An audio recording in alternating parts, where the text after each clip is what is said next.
सौम्या को तुम कब से जानते हो? उसने तो कभी नहीं बताया तुम्हारे बारे में। और इतने टाइम तुम थे कहाँ? एक्चुअली मैं यूएस में था। ओह यूएस में? वहाँ जॉब करते हो? वैसे तुम्हें देख के लगता है तुम बिजनेस करते होगे। नहीं नहीं। वैसे कितने दिन रहोगे यहाँ? शादी हो गई आपकी? Thank you. And by the way मैं अभी भी बैचलर हूँ। कितना अजीब कोइंसिडेंस है ना, सौम्या भी सिंगल ही है अब। वैसे तुम यहाँ कहाँ रहते हो? अरे इतने क्वेश्चंस एक साथ, मुझे लग रहा है जैसे मैं कोई नेता हूँ और आप सब जर्नलिस्ट। आई मीन क्वेश्चंस पे क्वेश्चंस पूछते जा रहे हो।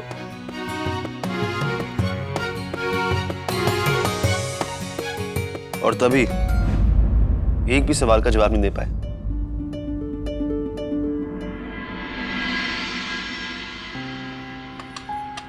माधुरी जी ने बहुत अच्छा किया जो उन्होंने अंकित को यहाँ बुला लिया। जिंदगी में हर किसी को दूसरा मौका मिलना चाहिए। सौम्या को भी खुश रहने का हक है। उसकी पिछली जिंदगी तो वापस नहीं आ सकती, पर आने वाली जिंदगी बेहतर जरूर हो सकती है। हाँ माँ, लेकिन माँ कहीं वो इन सब से और परेशान ना हो जाए। आप तो जानती हैं ना कि सोमू आजकल कितना उदास रहने लगी है। हाँ तो बेटा, उदासी के वक्त में एक दोस्त से बेहतर साथी और कौन हो सकता है। एक दोस्त ही तो है जिससे आप अपने सारे दुख दर्द बांट सकते हो, जिसके साथ खुलकर हंस बोल सकते हो। मुझे किसी की कोई जरूरत नहीं है। वो तो आप इतना रो रहे थे और गिड़गिड़ा रहे थे तो मुझे अच्छा नहीं लगा, इसीलिए मैंने आपको माफ कर दिया। मगर इसका मतलब ये नहीं है कि आप अपनी मर्जी से मेरी जिंदगी के फैसले लेने लगेंगी। बेटा, मैं अपनी मर्जी से तेरी जिंदगी के फैसले नहीं ले रही, बल्कि अपनी पुरानी गलती सुधारना चाहती हूँ।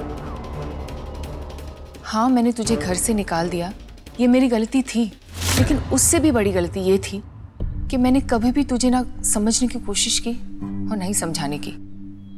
लेकिन इस बार मैं कोई गलती नहीं करना चाहती। तेरी जिंदगी के फैसले में तेरी मदद करना चाहती हूँ, बस। आंटी जी, अंकित को इस तरह अचानक घर ले आई, हमें भी थोड़ा अजीब लगा।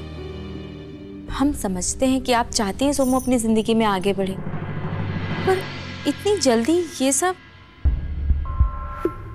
हाँ सुहानी, मैं भी मॉम को यही समझा रही थी, ऐसे अचानक वो अंकित को यहाँ कैसे ला सकती हैं? बेटा, मैं तेरी माँ हूँ, तेरा भला बुरा सोचना मेरा फर्ज है।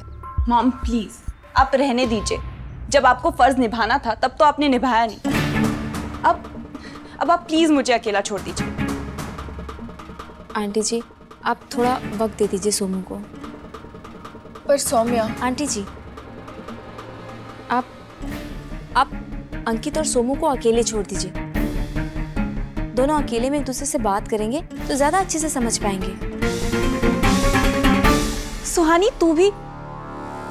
मुझे किसी के साथ कोई टाइम स्पेंड नहीं करना है और मुझे किसी से बात नहीं करनी है। सोमू, वो कोई अनजान नहीं है, तुम्हारा बचपन का दोस्त है, हमारी तरह। तो हम बस इतना चाहते हैं कि तुम दोनों की दोस्ती में जो दूरियां आ गई हैं वो खत्म हो जाए, और कुछ भी नहीं। और सौम्या, तुम अंकित से बात करोगी तो तुम्हें भी अच्छा लगेगा। एक बार कोशिश करने में क्या हर्ज है? माधुरी जी और सुहानी सही तो कह रहे हैं। एक बार अंकित से बात तो करके देखो। देखो, मैं समझती हूँ शायद ये इतना आसान नहीं है, पर जब तक तुम कोशिश नहीं करोगी तब तक तुम्हारा अकेलापन कैसे दूर होगा? मैंने देखा है, जब रागिनी, सौरभ, अनुज, मेनका, सुहानी, युवराज सब एक साथ बैठते हैं तब तुम अकेला महसूस करती हो।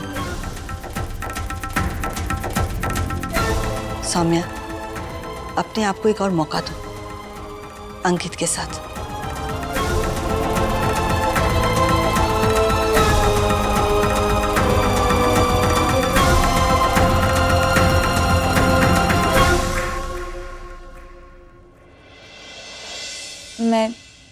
मैं अंकित से बात करूंगी।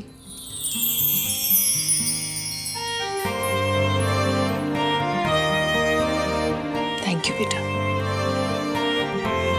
आप चलें, अंकित बहुत देर से वेट कर रहा है सोमू का।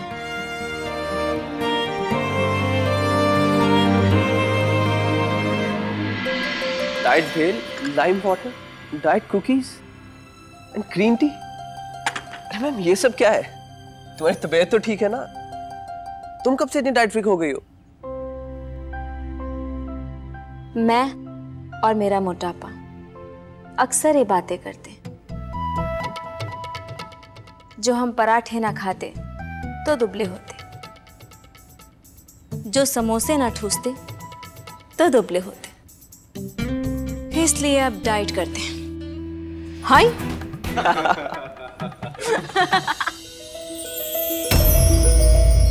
ए सुहानी, ऐसे बड़े बड़े देशों में ना ये छोटी छोटी बातें होती रहती है, और ये डाइट ना हम इंडियंस के बस की बात नहीं है, समझी?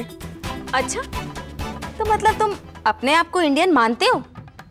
हमें तो लगा था कि परदेश जाके तुम परदेसी बाबू बन गए होगे। बहुत ज्यादा देसी हूँ। अगर यकीन नहीं आ रहा हो ना तो कुछ कुछ होता है कि रानी मुखर्जी की तरह ना ओम जय जगदीश। तो हमें पता है कि तुम शाहरुख जी की फिल्में देख के काफी कुछ सीख गए हो, जिस तरह तुम बच्चन जी की मूवीज देख के सीखी हो।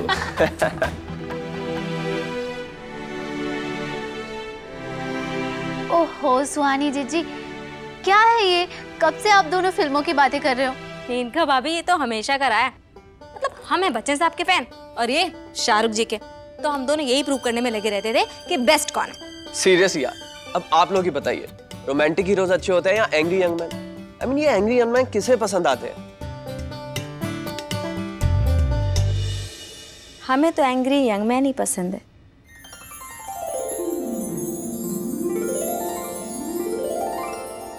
और सौम्या, तुम्हें कौन पसंद है?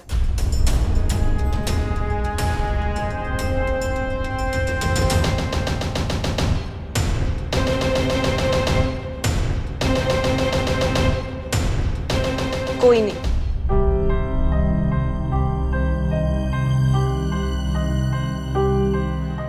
उसे थोड़ा वक्त दीजिए, वो ठीक हो जाएगी।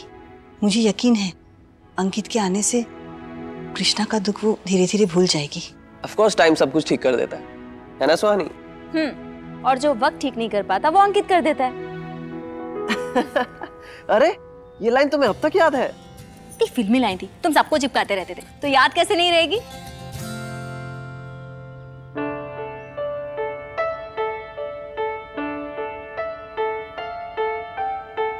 अब सौम्या, अरे तुम खड़ी गए हो? अरे बैठो बैठो बैठो, आराम से, तुम्हारे दोस्त हैं, इनसे बतिया लो थोड़ा सा। अरे हाँ सोमू, तुम वहां क्यों खड़ी हो? आके बैठो ना। अंकित, हमें थोड़ा काम है, हम बस करके। अरे सुहानी,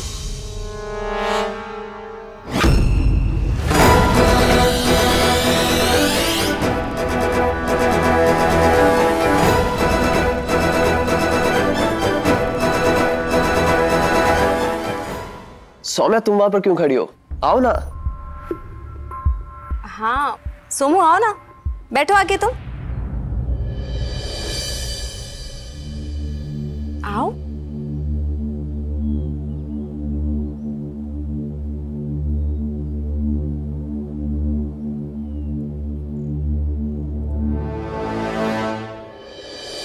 युवराज, तुम्हारी बीवी सुहानी पूरे कॉलेज की शान थी।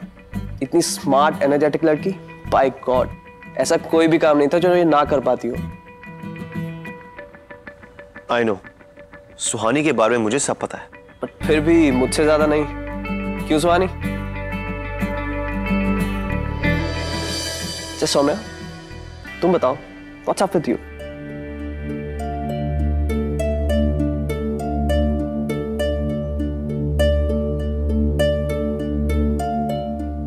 मैंने पूछा सौम्या कैसी हो तुम?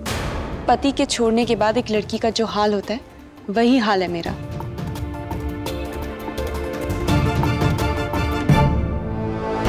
अंकित, एक्चुअली उसने सौम्या को नहीं, बल्कि सौम्या ने उसे छोड़ा था। इडियट था वो। अगर मेरी शादी उससे होती ना जिससे मैं प्यार करता हूँ, तो मैं ये बेवकूफी कभी भी नहीं करता। बेवकूफी तब करते ना जब यहाँ होते। तुम तो चले गए थे सब कुछ छोड़कर यूएस।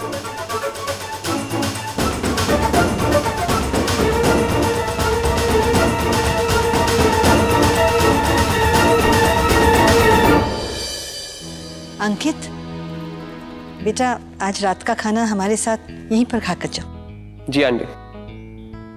अंकित, हम तुम्हारा फेवरेट खाना बनाएंगे। मैं तुम्हारी कुकिंग का हमेशा से ही फैन हूँ। अच्छा आंटी जी, अभी मैं चलता हूँ, थोड़े से काम पेंडिंग है। रात को डिनर पे आराम से गप्पे मारेंगे। तो अब तक क्या कर रहा था? कुछ कहता तुम? अच्छा बेटा, रात को देर मत करना। जी आंटी। ओके सौम्या, रात को मिलते हैं। बाय स्वाति। बाय। बेटा मैं चलती हूँ।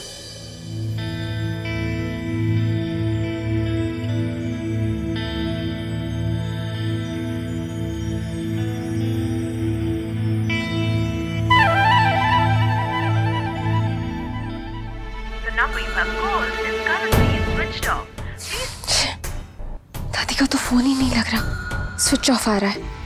मतलब दादी की फ्लाइट अभी तक लैंड ही नहीं हुई होगी। दादी को गए हुए 2 घंटे भी नहीं हुए और इस सुहानी मैडम ने तुम्हें इस घर से बाहर निकालने का प्लान भी बना लिया।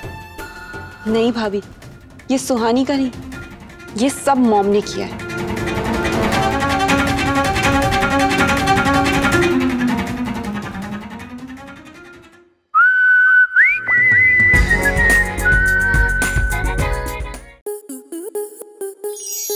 स्टार प्लस के YouTube पेज पर आने के लिए आपका धन्यवाद। अपने फेवरेट शोज देखने के लिए subscribe to Star Plus YouTube page and hit the bell icon.